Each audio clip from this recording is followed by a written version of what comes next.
Hello friends, welcome back to our YouTube channel Naukri for you. दोस्तों आज हम लोग देखने वाले हैं एडिटोरियल द्वारा निकाले गए एनसीईआरटी प्रैक्टिस सेट को। आज हम लोग प्रैक्टिस सेट नंबर 3 को देखेंगे। दोस्तों अगर आप हमारे चैनल पर नए हैं तो प्लीज़ हमारे चैनल को सब्सक्राइब करेंगे। अगर आपको हमारी वीडियो पसंद आती है, आपको हेल्पफुल लगती है तो हमारी वीडियोस पर लाइक और कमेंट करना मत भूलिएगा और इसे अपने दोस्तों के साथ जरूर शेयर कीजिएगा। तो चलिए दोस्तों शुरू करते हैं आज के इस वीडियो को।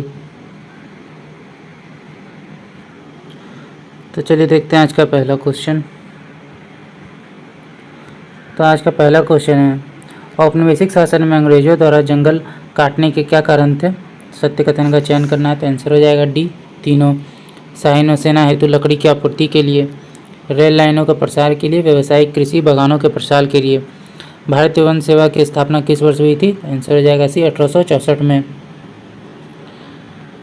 इंपीरियल फॉरेस्ट रिसर्च इंस्टीट्यूट के संबंध में निम्नलिखित कथनों पर विचार कीजिए। सत्य कथन का चयन करना है तो आंसर हो जाएगा बी केवल 2।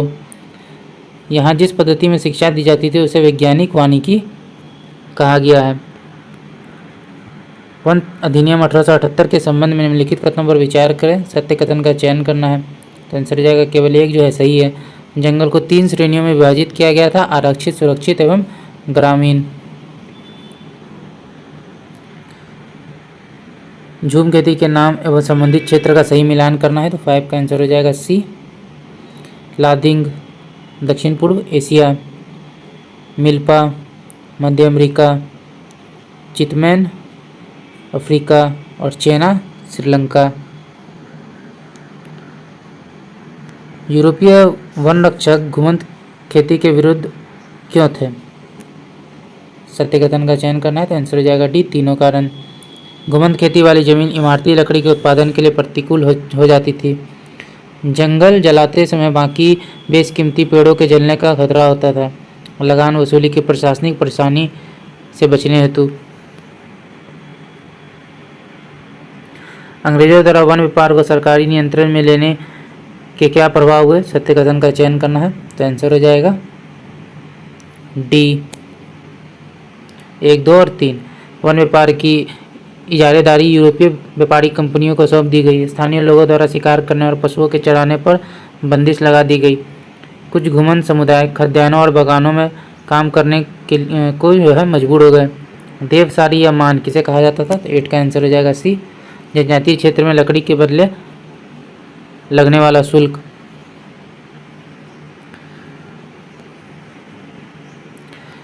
अगला है ब्लेंडो गॉडस्टोन व्यवस्था के संबंध में निम्नलिखित कथनों पर विचार कीजिए। सत्य कथन का चयन करना है तो 9 का आंसर हो जाएगा बी केवल 2। इसमें गांव वालों की लगान मुक्ति के बदले लकड़ी ढोने के लिए मुफ्त में भैंसें उपलब्ध कराएंगी। अगला है सरना, देवरा, कुडू, कान और राई इत्यादि क्या थे? 10 का आंसर हो जाएगा सी जनजातीय लोगों के लिए पवित्र बगीचा। चरवाहा समुदाय तथा उनसे संबंधित तथ्य का मिलान करना है। चरवाहा समुदाय और तथ्य है तो 11 का आंसर हो जाएगा बी। गोल्ला समुदाय गाय भैंस पालते थे। कुरमा समुदाय भेड़ बकरियां पालते थे। रायका राजस्थान से संबंधित। धंगर महाराष्ट्र से संबंधित। प्राचीन काल के भ्रमणकारियों के संबंध में निम्नलिखित कथनों पर विचार करना है। उपयुक्त में से कौन सा कथन सही है? आंसर हो जाएगा सी 1 और 2। व्यापारियां अवसरों की तलाश में एक स्थान से दूसरे स्थान से भ्रमण करते रहते हैं। पुजारी और तीर्थयात्री ज्ञान और आध्यात्मिक शांति के लिए दूर दूर तक यात्राएं करते रहे। प्राचीन काल में विभिन्न यात्रियों के माध्यम से क्या क्या विभिन्न क्षेत्रों के मध्य आदान प्रदान नहीं होता था? तो 13 का आंसर हो जाएगा डी कोई नहीं। प्राचीन काल के भ्रमणकारियों के संबंध में दोनों कथन जो हैं सही है। इतिहास के हर दौर में मानव समाज एक दूसरे के नज़दीक आते रहे हैं। प्राचीन काल में ही यात्री, व्यापारी, पुजारी, तीर्थयात्री ज्ञान, अवसरों और आध्यात्मिक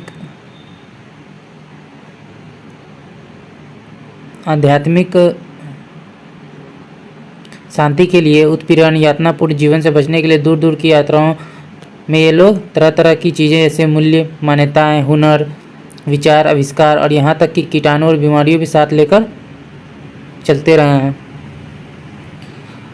पश्चिम तट के क्षेत्र में पाई गई 9वीं शताब्दी के बाद की स्मृतिशिला जो गोवा संग्रहालय में सुरक्षित है, वे किसके महत्व का पता चलता है? आंसर हो जाएगा बी समुद्री व्यापार। सिल्क मार्ग के संबंध में निम्नलिखित कथनों पर विचार कीजिए। उपयुक्त में कौन सा कथन सही है? तो आंसर हो जाएगा ए, केवल 3। यह मार्ग लगभग 15वीं शताब्दी तक अस्तित्व में था। चीन के गुफा पेंटिंग में सिल्क मार्ग को दर्शाया गया उस गुफा का जो है क्रमांक क्या है? तो आंसर हो जाएगा डी, गुफा क्रमांक 217। मार्को पोलो की किताब का नाम क्या था? A book of marvels. Spaghetti क्या है? तो 18 का हमारा आंसर हो जाएगा एक प्रकार का खाद्य सामग्री है। निम्न कथनों पर विचार कीजिए, उपयुक्त में से कौन सा कथन सही है? तो 19 का हमारा आंसर हो जाएगा बी, केवल 2। यह खाद्य पदार्थ यूरोप एवं एशिया में तब पहुंचे जब क्रिस्टोफर कोलंबस ने अमेरिका की खोज की। अगला देखते हैं 20वीं। अगला है 16वीं शताब्दी के संदर्भ में निम्नलिखित कथनों पर विचार करना है, उपयुक्त में कौन सा कथन असत्य है? तो 20 का आंसर हो जाएगा सी, 2 और 3 जो है गलत है। 16वीं सदी के मध्य तक आते आते पुर्तगाली और स्पेनी सेनाओं ने अमेरिका को उपनिवेश बनाना शुरू कर दिया था। 19वीं शताब्दी में अर्थशास्त्रियों ने अंतर्राष्ट्रीय आर्थिक विनिमय में 3 तरह की गतियों या प्रवाहों का उल्लेख किया है। कूट का प्रयोग कर सही उत्तर बताना है, तो आंसर हो जाएगा बी, 1 और 2, व्यापारी और पूंजी। औपनिवेशिक सरकार ने किस वर्ष अपराधी जनजातीय अधिनियम पारित किया था? आंसर हो जाएगा सी, 1871 में। चरवाही टैक्स के संबंध में निम्नलिखित कथनों पर विचार कीजिए, सत्य कथन का चयन करना है। आंसर हो जाएगा 1 और 3। चरवाहों से चारागाह में चढ़ने वाले प्रत्येक जानवर पर टैक्स वसूला जाता था। किसी चरगाह में दाखिल होने के पहले चरवाहों को पास दिखाकर टैक्स अदा करना पड़ता था। चरवाही टैक्स के क्या प्रभाव है? सत्य कथन का चयन करना है, तो 24 का आंसर हो जाएगा सी, 1 और 2 दोनों। चारगाहों का स्तर गिरने लगा, जानवर बड़ी संख्या में मरने लगे। मसाई लैंड के संबंध में निम्नलिखित कथनों पर विचार कीजिए, सत्य कथन का चयन करना है, तो आंसर हो जाएगा बी, केवल 2। औपनिवेशिक ताकतों ने मसाई लैंड का जो है विभाजन कर दिया। औपनिवेशिक शासन तथा मसाइयों के संबंध में निम्नलिखित कथनों पर विचार कीजिए, सत्य कथन का चयन करना है, तो जाएगा केवल 2। अमीर और गरीब चरवाहों के बीच भेदभाव जो है बढ़ गया। राष्ट्रवाद की पहली स्पष्ट अभिव्यक्ति फ्रांस की क्रांति को क्यों माना जाता है? 27 का आंसर हो जाएगा डी, 1, 2 और 3। प्रभुसत्ता राजतंत्र से निकलकर फ्रांसीसी नागरिकों के समूह में हस्तांतरित हो गई। सामूहिक पहचान की भावना विकसित होने के कारण नए फ्रांसीसी झंडे के कारण जिसने पुराने राष्ट्रध्वज की जगह ले ली। नेपोलियन के नागरिक संहिता में निम्न प्रावधान थे, सत्य कथन का चयन करना है, तो आंसर हो जाएगा डी, 1, 2 और 3। जन पर आधारित विशेषाधिकार समाप्त कर दिया गया। कानून के समक्ष बराबरी और संपत्ति के अधिकार को सुरक्षित बनाया। इस संहिता को फ्रांसीसी नियंत्रण के अधीन क्षेत्रों में लागू किया गया। हैब्सबर्ग साम्राज्य के संबंध में निम्नलिखित कथनों पर विचार कीजिए, सत्य कथन का चयन करना है, आंसर हो जाएगा सी, 1 और 2 दोनों। यह भाषी तथा बहुनस्ली साम्राज्य था। यह साम्राज्य ऑस्ट्रिया तथा हंगरी पर शासन करता था। इल्ले क्या थी? 30 का आंसर हो जाएगा बी, कपड़ा नापने का पैमाना। 1815 के बाद यूरोप में पुनः स्थापित रूढ़िवादी व्यवस्था निम्नलिखित विशेषताएं थी, आंसर हो जाएगा ए, 1 और 2 और 3। राजतंत्र, चर्च, सामाजिक ऊंच नीच को बनाए रखना। जोसेफी मैथ्सोनी के संबंध में निम्नलिखित कथनों पर विचार करना है, सत्य कथन का चयन करना है, तो आंसर हो जाएगा केवल 1। वो कार्बोनरी के गुप्त संगठन का सदस्य बना। मैटरनिक ने किसे हमारी सामाजिक व्यवस्था का सबसे खतरनाक दुश्मन बताया? जोसेफी मैथ्सोनी को। यूनान ओटोमन साम्राज्य से कब स्वतंत्र हुआ? तो 34 का आंसर हो जाएगा डी, 1832 में। रोमानीवाद के संबंध में निम्नलिखित कथनों पर विचार कीजिए, सत्य कथन का चयन करना है, तो आंसर हो जाएगा सी, 1 और 2 सही हैं। रोमानी कलाकारों और कवियों ने तर्क, वितर्क और विज्ञान के महामहिमंडन की आलोचना की। वे एक साझा सामूहिक विरासत की अनुभूति और एक साझा सांस्कृतिक अतीत को राष्ट्र का आधार बनाना चाहते थे। पोलैंड में रूस के विरुद्ध राष्ट्रवादी भावना का मुख्य स्रोत क्या था? भाषा। 1848 के फ्रांस की क्रांति के संबंध में निम्नलिखित कथनों पर विचार कीजिए, सत्य कथन का चयन करना है, तो आंसर हो जाएगा डी, 1, 2 और 3। इस क्रांति के पीछे मुख्यतः आर्थिक कारण जिम्मेदार थे। इस क्रांति के पश्चात 21 वर्ष से ऊपर सभी पुरुषों को मताधिकार मिला। राष्ट्रीय सभा को गणतंत्र घोषित कर काम के अधिकार की गारंटी दी गई। सेंट पॉल चर्च में फ्रैंकफर्ट संसद का आयोजन किस वर्ष हुआ? 1848 में। जर्मनी के एकीकरण के संबंध में निम्नलिखित कथनों पर विचार कीजिए, सत्य कथन का चयन करना है। तो 39 का हो जाएगा डी। ना ही एक ना ही दो, दोनों कथन जो है गलत है। इटली के एकीकरण के संबंध में सत्य कथन का चयन करना है, तो आंसर हो जाएगा सी 1 और 3। जोसेफी मैत्सोनी क्रांतिकारी आंदोलन के द्वारा इटली को गणराज्य बनाने का प्रयास किया। जुसेपी गेरिबाल्डी के नेतृत्व में भारी संख्या में सशस्त्र स्वयंसेवकों ने युद्ध में हिस्सा लिया। आयरलैंड को ब्रिटेन में कब सम्मिलित किया गया? तो 41 का आंसर हो जाएगा डी। 1801 में प्रथम विश्व युद्ध ने भारतीय समाज पर क्या प्रभाव डाले? करों में वृद्धि की गई, खाद्य पदार्थों का भारी अभाव पैदा हो गया, सिपाहियों को जबरन भर्ती किया गया। तीनों कथन सही हैं। रॉलेट एक्ट के संबंध में असत्य कथन का चयन करना है, तो आंसर हो जाएगा ए गलत है। बी, गांधी जी ने 1919 में प्रस्तावित रॉलेट एक्ट के खिलाफ एक राष्ट्रव्यापी सत्याग्रह आंदोलन चलाने का फैसला किया। राजनीतिक कैदियों को 2 साल तक बिना मुकदमा चलाए जेल में बंद रखने का अधिकार मिल गया था। जनता द्वारा रैलियां और हड़ताल कर इस कानून का विरोध किया गया। तीनों कथन जो है सही हैं। 1919 में खिलाफत समिति का गठन कहाँ किया गया था? तो आंसर हो जाएगा बी, मुंबई में। महात्मा गांधी की पुस्तक हिंद स्वराज किस वर्ष लिखी गई थी? तो आंसर हो जाएगा ए, 1909 ईस्वी में। असहयोग आंदोलन के संचालन के संबंध में निम्नलिखित कथनों पर विचार करना है, सत्य कथन का चयन करना है। आंसर हो जाएगा सी 1 और 3। आंदोलन की शुरुआत शहरी मध्यवर्ग ने की थी। भारतीय खादी कपड़ों के महंगे होने के कारण गरीबों द्वारा विदेशी कपड़ों का बहिष्कार लंबे समय तक नहीं किया गया। अवध किसान सभा की गठन से संबंधित निम्नलिखित कथनों पर विचार कीजिए, सत्य कथन का चयन करना है, तो आंसर हो जाएगा डी। तीनों कथन जो है सही है। इसका गठन अक्टूबर 1920 में किया गया। जवाहरलाल नेहरू, बाबा रामचंद्र तथा कुछ अन्य लोगों के नेतृत्व में इसका गठन हुआ। असहयोग आंदोलन के समय कांग्रेस नेताओं ने अवध किसान संघर्ष को इस आंदोलन में शामिल करने का प्रयास किया।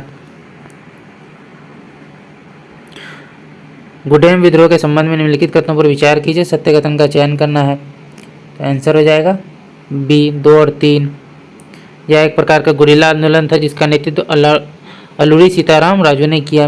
राजू महात्मा गांधी के महानता के गुण गाते थे। स्वराज पार्टी के संबंध में असत्य कथन का चयन करना है, तो 49 का आंसर हो जाएगा ए।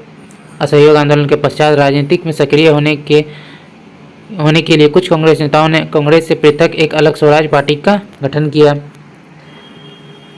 ये जो है 49 का जो आंसर है ये जो है गलत है ए। सी.आर. दास और मोतीलाल नेहरू स्वराज पार्टी के महत्वपूर्ण नेता थे जो परिषद राजनीति में वापस लौटना चाहते थे। वे 1919 के गवर्नमेंट ऑफ इंडिया एक्ट के तहत गठित की गई प्रांतीय परिषदों के चुनाव में हिस्सा लेना चाहते थे। स्वराज पार्टी का लक्ष्य परिषदों में रहते हुए ब्रिटिश नीतियों का विरोध करना था। ये तीनों कथन जो है सही है। साइमन कमीशन के बारे में निम्नलिखित कथनों पर विचार कीजिए, सत्य कथन का चयन करना है, तो आंसर हो जाएगा बी 2 और 3 सही है। इसका मुख्य उद्देश्य भारत में संवैधानिक व्यवस्था की कार्यशैली का अध्ययन करना और उसके बारे में सुझाव देना था। भारत में इसके विरोध को देखते हुए वायसराय इरविन ने भारत के लिए डोमिनियन स्टेटस का ऐलान किया। सविनय विज्ञान आंदोलन को वापस लेते हुए गांधी जी ने इरविन के साथ कब समझौते पर हस्ताक्षर किया था? 51 का आंसर हो जाएगा बी 5/5/1931। धारा विरोधी आंदोलन के बारे में निम्नलिखित कथनों पर विचार करना है, तो 52 का आंसर हो जाएगा। कौन सा कथन सही है? तो आंसर हो जाएगा एक, केवल 1 और 2। यह आंदोलन छोटे किसानों द्वारा जो जमींदारों से पट्टे पर जमीन लेकर खेती कर रहे थे। दूसरा, जमींदारों को भाड़ा चुकाने से माफ़ी के लिए प्रारंभ किए गए इस आंदोलन का नेतृत्व समाजवादियों और कम्युनिस्टों ने किया। भारतीय वाणिज्यिक एवं उद्योग परिषद federation of Indian chambers of commerce and industries FICCI का गठन कब किया गया? तो 53 का आंसर हो जाएगा सी 1927 में। राष्ट्रीय आंदोलन में महिलाओं की भागीदारी से संबंधित निम्नलिखित कथनों पर विचार करना है, असत्य कथन कौन सा है? तो 54 का आंसर होगा डी, उपयुक्त में से कोई नहीं। गांधी जी के आह्वान के बाद राष्ट्रीय आंदोलन में महिलाओं की भागीदारी बढ़ी। गांधी जी का मानना था कि घर चलाना, चूल्हा चौका संभालना, अच्छी माँ और अच्छी पत्नी की भूमिकाओं का निर्वाह करना ही औरत का असली कर्तव्य है। कांग्रेस औरतों को महत्वपूर्ण जगह देने में हिचकिचाती थी।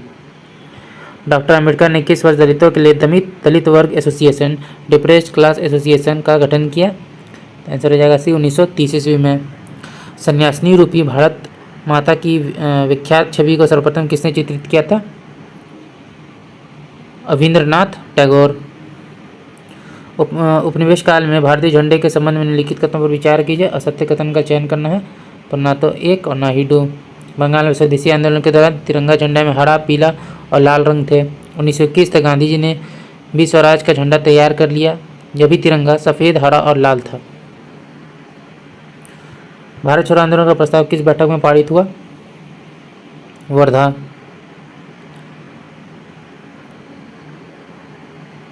इक्विजिशन क्या थी? तो 59 का आंसर हो जाएगा ए, एक रोमन कैथोलिक संस्था।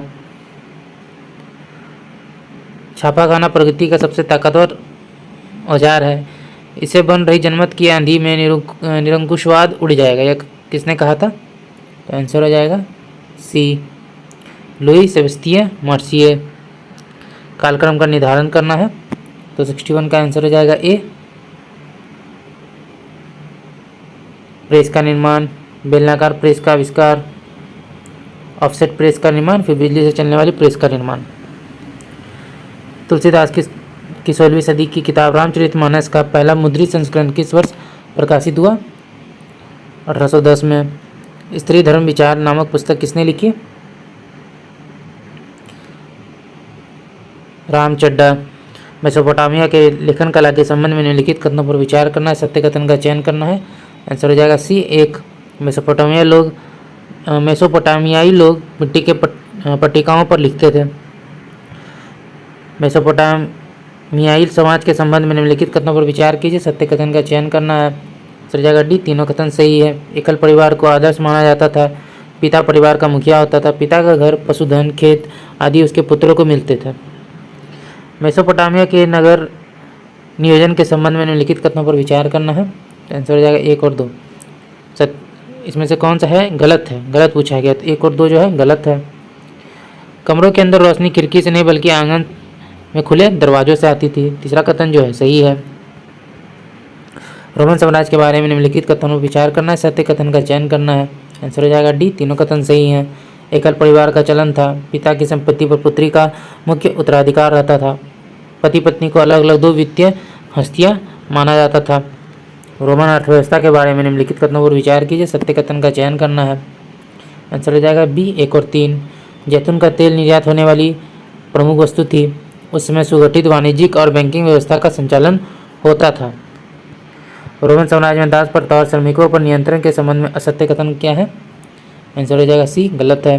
रोम की अर्थव्यवस्था में अधिकांश श्रम दासों द्वारा ही किए जाते थे। पहली शताब्दी के पश्चात दासों के स्थान पर भाड़े के मजदूरों को प्राथमिकता दी गई। प्रथम शताब्दी में ग्रामीण ऋणग्रस्तता रोमन साम्राज्य में व्यापक थी। मंगोलों से संबंधित यास क्या था?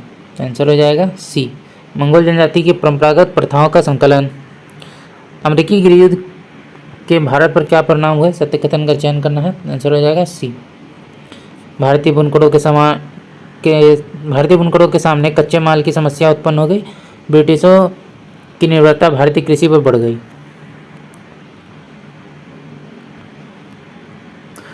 गिरमिटिया मजदूरों को सबसे ज़्यादा कहाँ भेजा जाता था? तो आंसर हो जाएगा बी, कैरेबियाई देश। 18वीं सदी के अंत के दशकों में ब्रिटेन की अर्थव्यवस्था के संदर्भ में निम्नलिखित कथनों पर विचार करना, में कौन सा कथन सही है? तो आंसर हो जाएगा ए, केवल 1 और 2। इस समय ब्रिटेन में आबादी तेजी से बढ़ने पर भोजन की मांग तीव्र गति से बढ़ी थी। उद्योगों के विकास ने कृषि उत्पादों की मांग बढ़ा दी थी। औद्योगिकरण के युग के संबंध में निम्नलिखित कथनों पर विचार करना है, उपयुक्त में कौन सा कथन सही है? तो आंसर हो जाएगा डी, ना तो 1 ना ही 2, दोनों कथन जो है गलत है। औद्योगिकरण के युग में यूरोप में गिल्ड था, तो 75 का आंसर हो जाएगा ए, उत्पादकों का संगठन। निम्न कथनों पर विचार करना, उपयुक्त में कौन सा कथन सही है? केवल 2। ब्रिटेन का कपास उद्योग 1840 के दशक तक औद्योगिकरण के पहले चरण में सबसे बड़ा उद्योग बन चुका था। 19वीं सदी के मध्य में यूरोप के संदर्भ में निम्नलिखित कथनों पर विचार कीजिए, उपयुक्त में कौन सा कथन सही है? तो 1 और 3। इस समय लगभग 10% शहरी आबादी निहायत गरीब थी। बेरोजगारी का मुख्य कारण ऊन उद्योग में स्पिनिंग जेनी मशीन का इस्तेमाल भी था।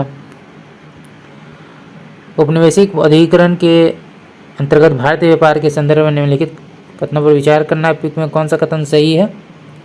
दोनों कथन जो है सही हैं। भारत के पश्चिमी तट पर स्थित सूरत बंदरगाह से भारत खाड़ी एवं लाल सागर के बंदरगाहों से जुड़ा हुआ था, जहां से भारत द्वारा निर्यात पश्चिमोत्तर क्षेत्रों में होता था। भारत के पूर्वी तट पर मछलीपट्टनम और बंगाल में हुगली के माध्यम से भारत दक्षिण पूर्वी एशियाई बंदरगाहों से जुड़ा हुआ था। पूर्ण स्वराज की मांग को कांग्रेस ने औपचारिक रूप से किस अधिवेशन में मान लिया? आंसर हो जाएगा 79 का बी, लाहौर अधिवेशन।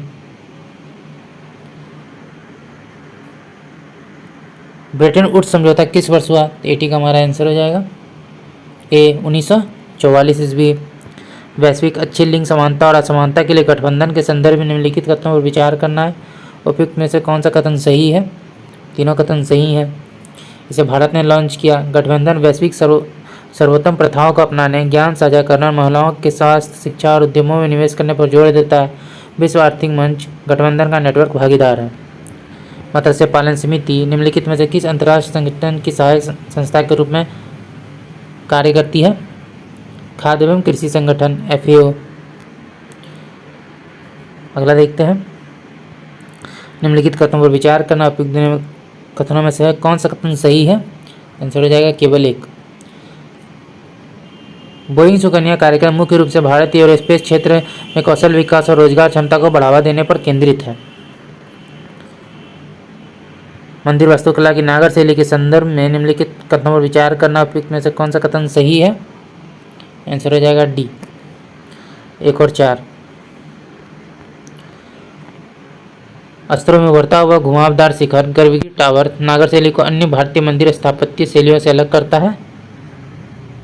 नागर शैली में गर्भगृह हमेशा सबसे ऊंचे शिखर के नीचे स्थित होते हैं। चंद का तमपारा वन्यजीव अभ्यारण्य के संदर्भ में निम्नलिखित में कौन सा कथन सही है? डी, 1 और 4। यह पूर्वी घाट के उत्तर पूर्वी छोर पर स्थित है। डोंगरिया कोंद आदिवासी समुदाय चंदका दमपाड़ा वन्यजीव अभ्यारण्य से जुड़ा है। निम्नलिखित में कौन सा स्थापत्य शैली मुख्य रूप से केरल के गुरुवयूर मंदिर में देखी जाती है? द्रविड़। भूमि प्रबंधन के संदर्भ में व्यापक और सूचित निर्णय लेने के लिए निम्नलिखित में कौन सी प्रणाली सबसे प्रभावी मानी जाती है? तो भौगोलिक सूचना प्रणाली। हाल ही में इसरो द्वारा विकसित डिस्ट्रेस अलर्ट ट्रांसमीटर 2.0 निम्नलिखित में से किस उद्देश्य को पूरा करता है? यह मछली पकड़ने वाली नौकाओं से आपातकालीन संदेश भेजता है। निम्नलिखित कथनों पर विचार कीजिए। ऊपर दिए गए कथनों में कौन सा सही है? आंसर हो जाएगा ए, केवल एक। चौथी औद्योगिक क्रांति कृत्रिम बुद्धिमत्ता AI, robotics, internet of things और बड़े डेटा जैसे उन्नत प्रौद्योगिकी के एकीकरण के माध्यम से पारंपरिक उद्योगों का चल रहा परिवर्तन है। निम्नलिखित कथनों पर विचार करना है। कथन है तमिलनाडु, तेलंगाना और आंध्र प्रदेश के कई क्षेत्रों में पिछले दशक 2012 से 22 में पूर्वोत्तर मानसून की बारिश में 10% से अधिक की वृद्धि हुई। कथन दूसरा है उत्तर पूर्वी मानसून के महीनों के दौरान बंगाल की खाड़ी में कम दबाव वाली प्रणालियों और अब दबाव अधिक बार बनते देखा गया है। उपयुक्त कथनों में से कौन सा सही है? 90 का आंसर हो जाएगा ए। कथन 1 और कथन 2 दोनों सही हैं और कथन 2 कथन 1 का सही व्याख्या है। भारत और फ्रांस संबंधों के संदर्भ में निम्नलिखित में कौन सा कथन सही है? तो 91 का आंसर हो जाएगा बी, 2 और 3। वैश्विक स्तर पर सौर ऊर्जा के विकास और तैनाती को बढ़ावा देने के लिए 2015 में भारत और फ्रांस द्वारा संयुक्त रूप से अंतर्राष्ट्रीय सौर गठबंधन शुरू किया गया। दोनों देशों ने अवैध, असूचित और अनियमित मछली पकड़ने में सहयोग किया है। वाहन निकास से निकलने वाली निम्नलिखित गैसों में से कौन सी मुख्य रूप से जमीनी स्तर पर ओजोन और धुंध के निर्माण में योगदान देती है? तो आंसर हो जाएगा बी, नाइट्रोजन डाइऑक्साइड NO2। निम्नलिखित में से किस कारण से गिद्ध को पर्यावरणीय स्वास्थ्य के लिए एक संकेतक प्रजाति माना जाता है? उसकी उपस्थिति एक संतुलित खाद्य जाल का प्रतीक है। निम्नलिखित कथनों पर विचार कीजिए। निम्नलिखित में से किस नदी का ऊपर वर्णन किया गया है? ए, जास्कर नदी। यह सिंधु नदी के बाएं किनारे की सहायक नदी है। यह पूरी तरह से भारत के लद्दाख में बहती है। डोडा और तसरा पलिंगती लुंगनाक नदी इसकी 2 सहायक नदियां हैं। संसद सदस्य स्थानीय क्षेत्र विकास योजना के संदर्भ में निम्नलिखित कथनों पर विचार करना है। उपयुक्त दिए गए कथनों में कौन सा सही है? आंसर हो जाएगा बी, केवल 2। इस ई-साक्षी मोबाइल ऐप का लक्ष्य पूरे MP लैंड्स एंड फंड आवंटन चक्र को पकड़ना और योजना की निगरानी में अधिक सुविधा और पहुंच प्रदान करना है। भारतीय प्रतिस्पर्धा आयोग के संदर्भ में निम्नलिखित में कौन सा कथन सही है? आंसर हो जाएगा सी, 1 और 3। सीसीआई का प्राथमिक उद्देश्य भारतीय बाजार में प्रतिस्पर्धा को बढ़ावा देना और इसे कायम रखना है। इसके पास जांच करने और बाजार में हेरफेर के सबूत इकट्ठा करने का अधिकार है। निम्नलिखित में कौन सा अंतर्राष्ट्रीय संगठन मुख्य रूप से ग्लोबल साउथ में विकास से संबंधित मुद्दों को संबोधित करने पर केंद्रित है? आंसर हो जाएगा डी, संयुक्त राष्ट्र विकास कार्यक्रम UNDP।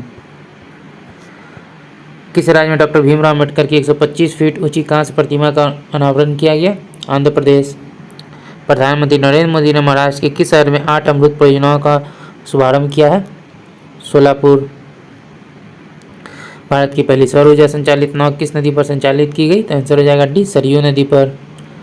तो दोस्तों आज का वीडियो यहीं तक था। आशा करते हैं वीडियो आपको पसंद आया होगा। अगर आपने वीडियो को यहाँ तक देखा और अभी तक हमारे चैनल को सब्सक्राइब नहीं किया तो प्लीज़ हमारे चैनल को सब्सक्राइब करेंगे। अगर आपको हमारी वीडियो पसंद आई या आपको हेल्पफुल लगी तो इसे अपने दोस्तों के साथ भी जरूर शेयर कीजिएगा। हमारी वीडियोज़ पर लाइक और कमेंट करना मत भूलिएगा। तो चलिए फिर मिलते हैं एक मज़ेदार वीडियो के साथ। जय हिंद।